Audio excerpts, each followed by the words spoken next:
Napag-usapan natin ang patungkol sa pag-release nitong si Vega ng mga magical bacteria sa may walls nitong labyrinth at ang pagsasaway nitong sila Zoe, kina Ramirez at Benimaru. Pero bago natin simulan itong video na ito ay i-roll muna natin ang intro. Hello everyone and welcome to my channel, ang inyong source ng Tagalog na Tansura Contents. Sa channel na ito ay pinag-uusapan natin ang mga nangyayari sa may Tansura universe. So without further ado, let's get into the video. Nag-upload na nga pala guys ang Kohay PH ng Tagalog na solo leveling. Kaya kung gusto mo makapanood ng Tagalog solo leveling contents, bisitahin nyo ang Kohay PH. Link in the description. Ngayon, seryoso na ang usapan. In-reassure na lang nitong si Benimaru itong mga nandito gamit ang kanyang sariling pamamaraan. At i-discuss na nila properly kung paano nila isasubdue itong mga invaders na ito. Pero first, kailangan muna nilang malaman kung gaano ba kalakas ang mga kalaban nila. Tinanong nitong si Benimaru kung ano daw ang tingin nitong mga nandito sa kanilang mga kalaban at ano daw ang existence value nitong mga ito. Kaya sinagot siya nitong si Trini. Kay Trini kasi nagre-report ang mga Dryad, kaya siya ang nakakaalam ng mga existence value nitong kanilang mga kalaban. Ang babae daw na merong itim na buhok ay merong presence value na 1,660,000 pero ang bow daw na gamit nito ay mythical grade level na weapon na merong value na 1 million. Kaya overall ay meron itong 2,660,000 na existence value. Ngayon ay 24 na Dryads ang nagmamonitor sa may buong labyrinth. Inilagay nila ang display kay Mai Furuki. Ang crescent bow nito ay galing kay Orya. Nawala na ito nung namatay si Orya pero bumalik uli ito dahil inireproduce ito nitong si Vega. Nakuha niya kasi ang ability ni Orya na multiple weapons. Sabi nitong si Benimaru mukhang may special abilities daw itong babae na ito. Kaya theoretically ito daw ang dapat nilang unahin. Pero nagreply itong si Ramirez sa kanya na sa tingin niya daw imposible itong mauna kasi kayang-kaya daw ata nito na mag-teleport palabas ng labyrinth niya. Meaningless daw dito ang kanilang isolation. Mukhang tama pala ang hinala nitong si Dino. Pag ganito-ganito lang talaga itong si Dino pero matalino siyang tao kaya kailangan din siyang targetin nitong sila Benimaru. Pero sabi ni Benimaru kahit na threat daw itong si Dino sa kanila hindi daw nila ito pwedeng patayin kasi hindi daw ito magugustuhan nitong si Rimuru-sama kapag nabalitaan niya yon once na nakauwi na siya. Nag-agree naman ang lahat ng mga nandito. Pero ngayon pag-usapan muna natin itong si Mai Furuki. Alam na natin na isa siyang otherworlder pero apparently galing pala siya sa may same town na pinanggalingan din nitong si Rimuru nung bata pa ito.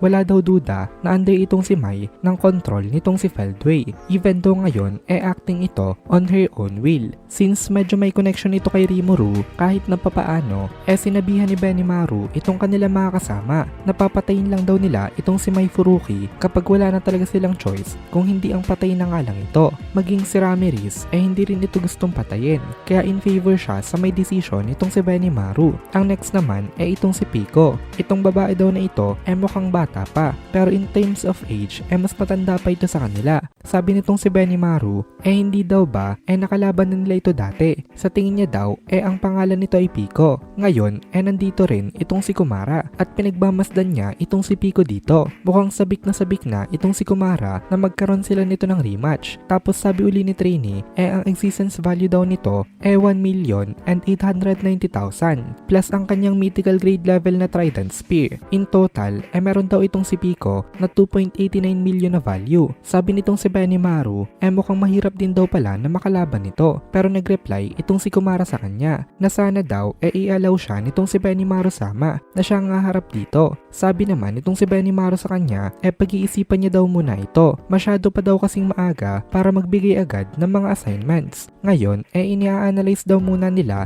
ang strength ng kanilang mga opponents. Ang kasunod naman itong si Gracia. Nagsalita naman itong si Geld na itong si Gracia daw isang fighter. Hindi daw ito nag-all out for some reason pero kahit ganun daw napakagaling pa rin ito na fighter. Akala nitong si Benimaru gusto na uli ito na labanan nitong si Geld pero mukhang ang priority pala nitong si Geld ngayon ang fully makarecover muna. Magaling na ang mga sugat nitong si Geld pero hindi lang naman sugat ang inire-recover niya. Matindi rin ang naging fatigue sa kanyang body to the point na hindi ito kayang maihil easily kasi pati pala mga subordinates nitong si Geld kinuha niya rin ng percentage ng na-acquire nitong mga ito na damage. Masyado talaga mabigat ang ang naging burden sa kanya. Kaya napaka-suicidal act daw ngayon kung makikipaglaban agad siya dito. Naiintindihan naman itong si Benimaru itong si Gald. Kasi maging itong si Benimaru ay hindi pa rin fully na nakaka-recover. Pero eager pa rin itong si Benimaru na ilid ang kanilang mga forces sa magiging laban na ito. And bilang isang leader nga, ay kailangan ay magaling ka na mag-utilize ng iyong mga resources. At alam mo ang mga pwedeng i-deploy at ang mga hindi pa. Kaya hinayaan muna nitong si Benimaru na magpahinga itong si Gald dito. Anyways, ang value daw nitong si Gracia 2,440,000.